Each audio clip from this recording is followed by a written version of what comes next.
quick reading for March the 1st to March the 7th, Virgo.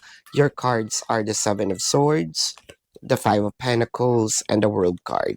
So, ang nakikita natin dito, parang lalo na doon sa mga pinagpalit, no? Or nag-betray, or naghanap ng third party. Parang dito yung realization that your person is flashing back, no? Or walking down memory lane.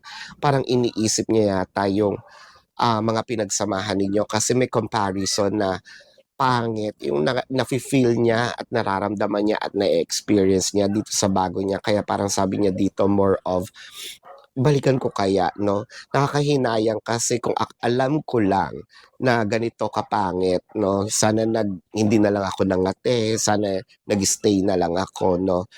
For those of you na wala naman sa third party situation, it felt like siguro iiwan na dito ni person yung kanyang mga insecurities, kaya kayo nag-aaway.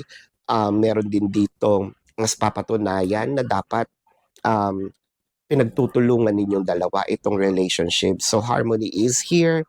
So this is your quick reading for March the 1st to March the 7th, Virgo. My name is Daphne, but spirit calls me back.